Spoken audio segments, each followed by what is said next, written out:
Hey, what's up, sports fan? This is Stephen Hill for Sports Choice Plus. I'm bringing you a very special breakdown of the top 5 NBA combo duos of all time. Before I get right into my top 5 list, I want to make sure you're subscribed to the YouTube channel. Make sure you're sharing and subscribing to that YouTube channel and commenting below so we can debate with you each and every week here at Sports Choice Plus. Now, before I get started, I want to go ahead and get this out the way. The honorable mentions list for this category is wide, and I'm just going to mention some because I want you to know how in-depth this research was done for this. And now the top 5 duos, it has some powerful duos in there, but I am going to go down the list a little bit, just slightly. I have Bird McHale, Isaiah Thomas and Joe Dumars, the Mailman Karl Malone and John Stockton, Steph Curry, Kevin Durant, Oscar Robertson and Kareem, Wilt Chamberlain and Jerry West and Elgin Baylor, Barkley and Kevin Johnson, Dr. J. Moses Malone. That's just some of the combinations that did not make the top 5 list. So that should tell you right then and there who's on this list is official. But I'm going to kick it off with number 5. For number 5, I'm going to break it down with Shaq and Kobe. They could have been higher on this list, I will say this, if they would have won more championships. But the dominance of Shaquille O'Neal during that stretch, when you look at that 2000-2003 stretch where no one could seemingly stop Shaq. Kobe was good, Kobe was great, but Shaq was the overlying factor in a lot of those championships. You look at when no one could stop Shaq, they started Hack-a-Shaq. You look at Kobe and those teams and what he was able to accomplish being the sidekick to Shaq, the MVPs that he obtained. 3 finals MVPs, averaging plus 30-plus points, above 10 to 15 rebounds per game. His blocks were phenomenal out of his PER, his usage was just up there. You look at what they were able to do, and it's a little sad with the passing of Kobe Bryant, of course, but they were not able to maximize their potential as teammates. When you look at it all together, they went to 4 NBA finals. They lost one to the Detroit Pistons, of course, with the older team that they had with the Lakers squad with Karl Malone and Gary Payton. But with those 2 guys, you had 2 of the best in the NBA at that point in time. And what they did accomplish was 3 solid championships under Phil Jackson's watch. And just seeing how dominant those guys were. Shaq literally brought it every night. And you're looking, if Shaq would have kept himself in shape a little bit better, you could have seen a different outcome as far as more championships and a bigger window. But overall, at my number 5 spot, I have Shaq and Kobe coming at number 5. Coming in at number 4, because of injuries, they didn't maximize their full potential of what they could have been because of D. Wade's knees, LeBron and also Dwayne Wade. When you look at just how special it was when they had Chris Bosh and things like that, that team underachieved a lot. They lost to the Dallas Mavericks in a series they should have won. And you're looking at D. Wade breaking down in some way, shape, or form throughout the years with that team. LeBron not closing like he could have closed, honestly, in a couple of those games in the NBA Finals. You're looking at overall, they got 2 championships. They went to 4. I expected them to win at least 4 championships. But as good as both these guys were, they're both potentially the best at their position. You look at shooting guard, I think Dwayne Wade comes behind Michael Jordan a little bit there. But when you're looking at top 5 shooting guards, Dwayne Wade is possibly in that conversation for top 5 shooting guards.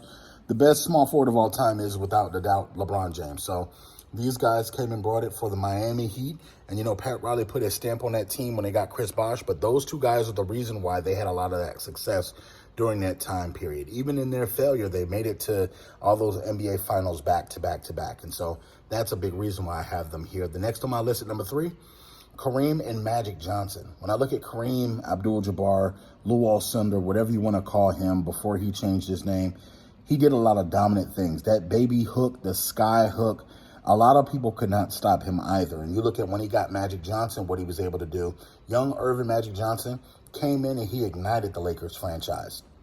From the standpoint of going fast-paced, breakneck speed, Pat Riley's offense, he learned literally how to shoot.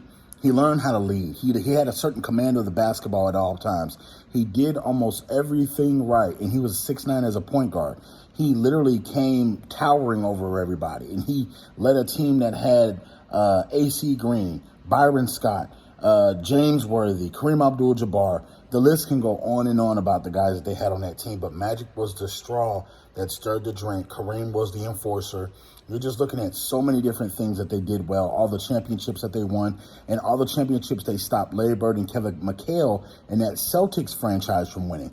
They were very dominant in that 80s. When you look at what he was able to do with all those MVPs and things like that, when he had Kareem, it was almost no stopping those guys because they literally set the basketball world on fire.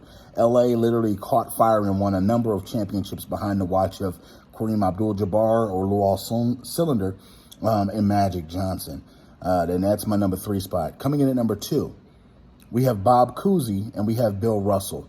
In the 50s and 60s, these guys ran the NBA. You look at the dynasty that they created, 11 championships, so many different things that they did in the Celtics' rich history of basketball. Bob Cousy does not get enough credit for how he was able to handle the basketball. Before handles were a thing, Bob Cousy was running around the basketball court like a chicken with his head cut off, but it was controlled dribbling. When you look at Bill Russell, his defensive prowess, being able to shot block, being able to rebound consistently, those are the things that help win championship and championship and championship for them. When you look at their repeated battles with different teams from the Western Conference, and you look at how they were able to be stable and all those players that they had, they taught defense very well. And that was led by Bill Russell, and it was also led by Bob Cousy. The enforcement of not only shot blocking, rebounding, those were the fundamental things that these guys got together. And then when Bob Cousy went off on offense, Bill Russell had his back on defense. So it was just so many things that they accomplished, and 11 championships are to show for it. So that's a very dominant number 2 on the list. And then when you get to number 1, of course, you got Michael Jordan and Scottie Pippen. When you look at their dominance in 6 years, the 3 years that they won the championship, and then the second set of 3 years they won the championship, those teams were heavily loaded with players like Ron Harper, B.J. Armstrong, Luke Longley.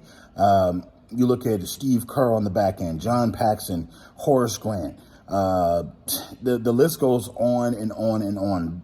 Phil Jackson put together a great team, and they literally played off each other. When Michael Jordan was playing on those teams, Scottie Pippen oftentimes took the best defensive assignment every single night. When they had to play against Magic in the finals, he guarded him. When they had to go up against Clyde the Glide Drexler, he went up against him. When they had to go up against Barkley, Scottie Pippen or Ron Harper, they literally interchanged so Jordan could have his way on offense. A lot of people don't realize Scottie was a bulldog on defense. Even though he was pretty good on offense, when it came to the defensive side of the ball, he took the best assignment so Jordan could conserve energy and late in the games could close. He would have enough energy to finish those games, those flu games. When he had to pick up the slack wherever it was lacking that Jordan didn't take over the game, Scottie picked it up on defense. So Jordan did his thing on offense. He also had a couple of good years as far as defense, being an elite defender, but Scottie took the bulk of that. So I think that his unselfishness on the defensive side of the ball in a time period where you had multiple duos, and I mentioned a couple during that same time span as Isaiah Thomas and Joe Dumars, John Stockton and Karl Malone, literally Akeem Olajuwon and Kenny the Jet Smith. You had so many different, Shaq and Penny Hardaway. You had so many different teams that had duos back then, but these guys shined during that, and they picked up those 6 rings during that time, and that's where they're at the top of this list. Let me know you guys' list in the comment section below. Also, feel free to check us out on Sports Choice Plus on Facebook, and feel free every single week, every single time we want to debate with you. Make sure you subscribe so you can get those videos as soon as they come out, hot off the presses. Thank you so very much, and please, please, please stay safe during this coronavirus, and make sure you're protecting yourself and your family at all times. Enjoy. We'll see you soon.